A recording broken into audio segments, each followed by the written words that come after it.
Hello, Ryan here, aka Mac, and welcome.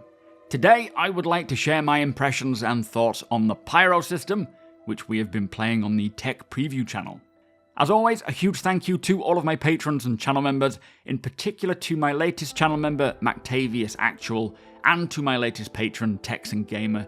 Thank you all so much for the support, it is truly appreciated. So, since the Tech Preview channel opened up, I have been jumping into the Pyro system as much as possible to explore and check out what it has to offer.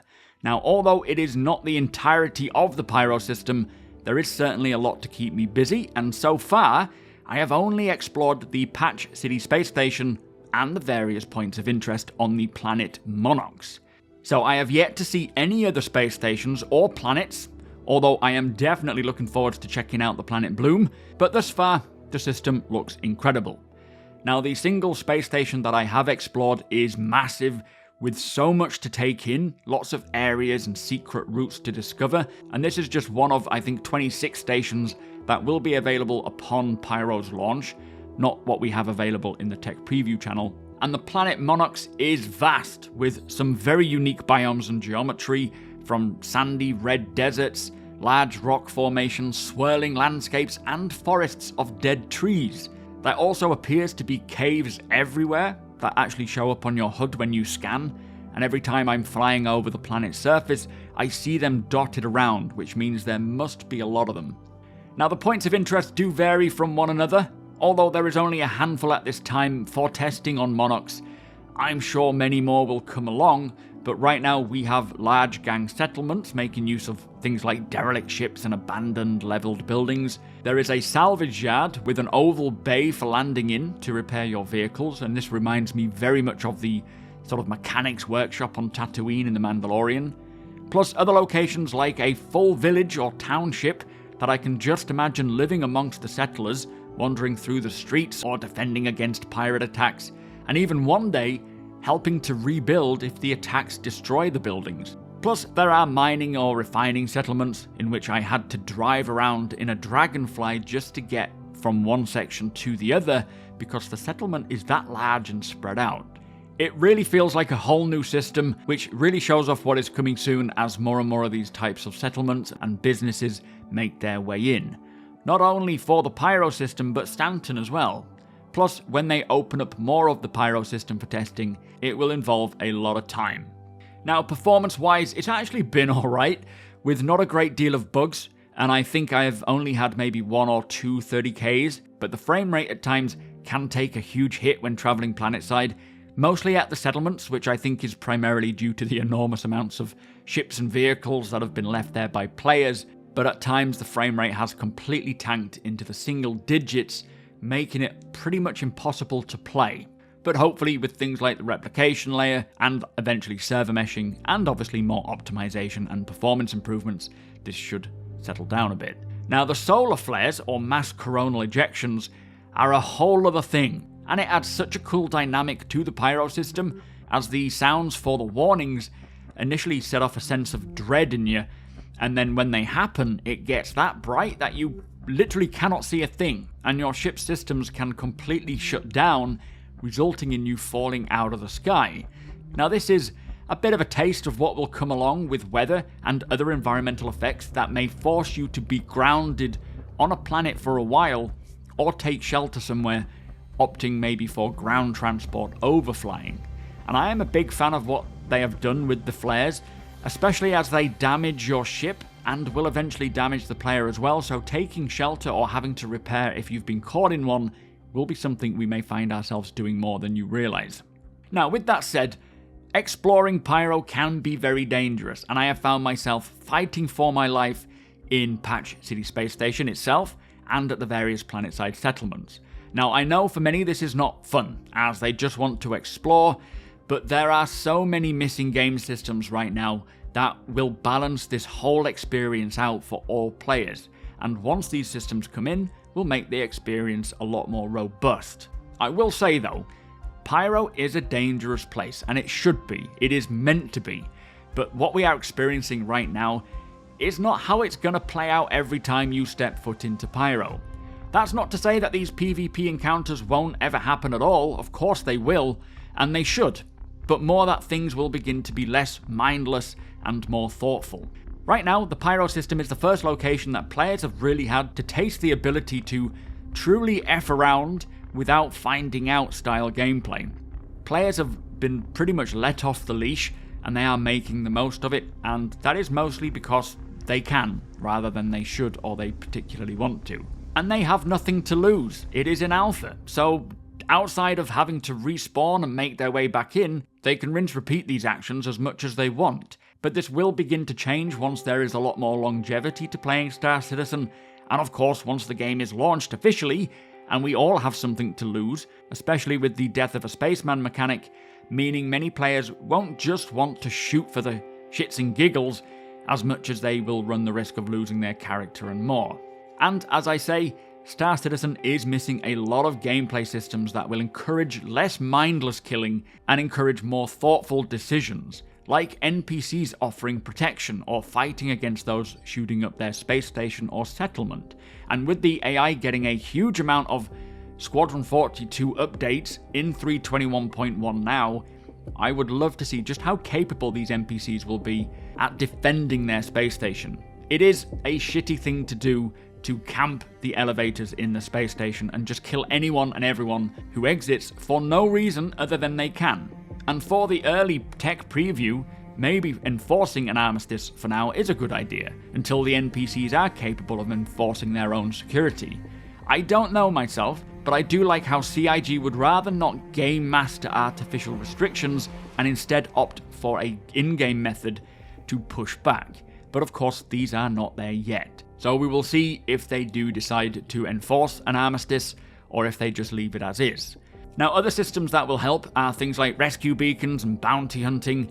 They will play a large role in helping or apprehending criminals who are just killing for the sake of it.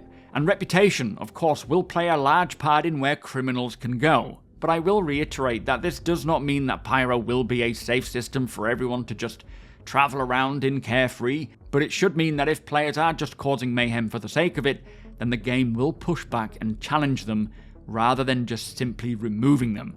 Now, pirates or career criminals will get the gameplay they want, and that should be fully catered for, allowing them to hold up or murder players if that's what they want to do to gain access to their supplies. But this will require the players to think and plan properly so that they mitigate the difficulty of their actions on both sides.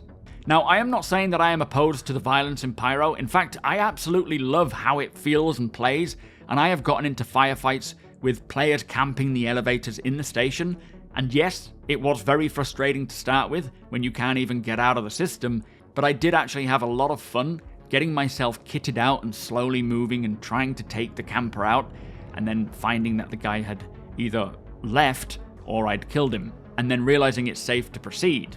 Now, this definitely got my blood pumping and was pretty scary, but was very thrilling at the same time. And then heading planetside, I landed at a gang hideout, watched my ship get destroyed, saw a player running off with a railgun, so I engaged him, took cover as he fired back, only to spot a fellow bandit of his creeping up on me from behind. So I managed to kill him before he killed me, tried to get to safety to heal, at which point a third bandit, took me down. Now, that was quite an incredible experience and really highlighted to me how dangerous the Pyro system will be at times, and I do see a lot of players complaining about the killing when they are just wanting to test the game. But in all honesty, testing the Pyro system is different to testing the Stanton system, as they are vastly different systems, and the violence and killing is testing the Pyro system a lot, as it provides CIG with a lot of great information about what players are doing, where the game falls short to stop the mindlessness, what works, where the game might need to push back, and so much more. And while this is the first ever jaunt into the Pyro system, I am just currently embracing the chaos and enjoying the new freedoms by testing this. But there are of course days that I want PvP and days that I don't.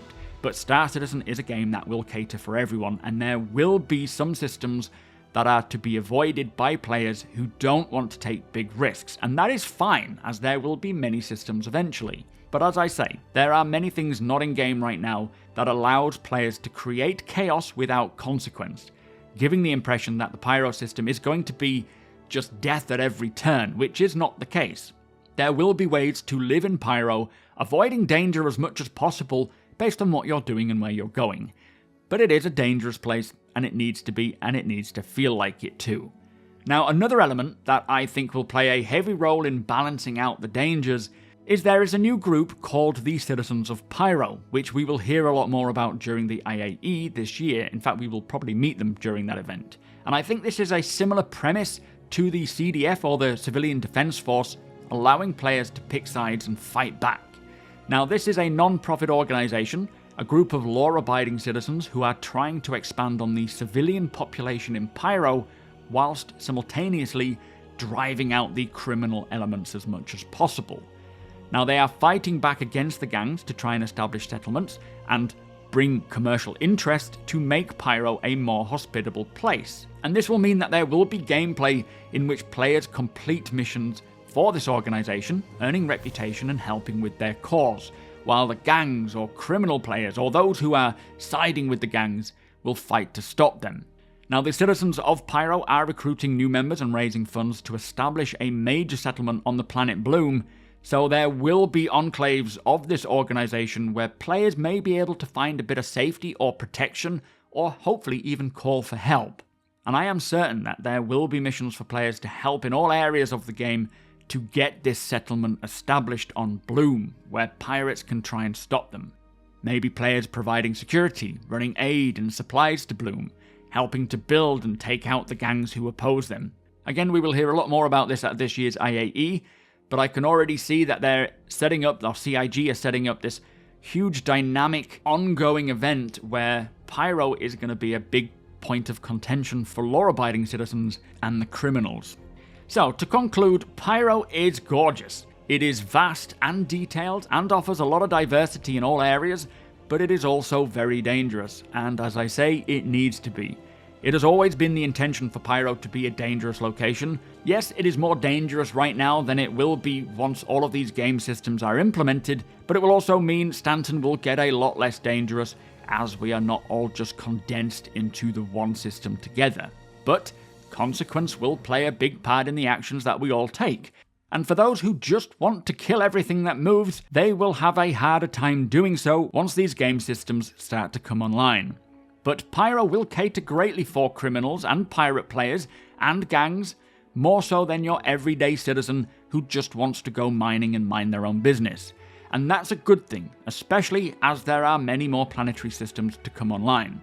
What we are playing right now is going to change, but Pyro will forever be a dangerous place. And I love how it feels stepping foot into the Pyro system, feeling that fear, as it is a stark contrast to the Stanton system, and I love it. But that is just my 2 cents. I will be trying to jump in more to check out more of what Pyro has to offer. Hopefully the times will align with my streams so I can stream more of what the system has, especially that planet Bloom. But with that said, if you do enjoy my videos, please do consider subscribing and helping the channel to grow.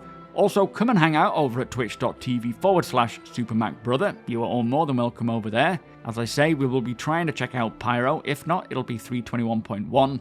Plus, we will be running through the monthly reports this next week. Hit the thumbs up if you don't mind, it does the channel a big favour, and tick that notification bell if you would like to be notified when my videos go live. Again, a huge thank you to my patrons and channel members. Cannot do this without you guys. Thank you for watching, and I'll see you in the next one.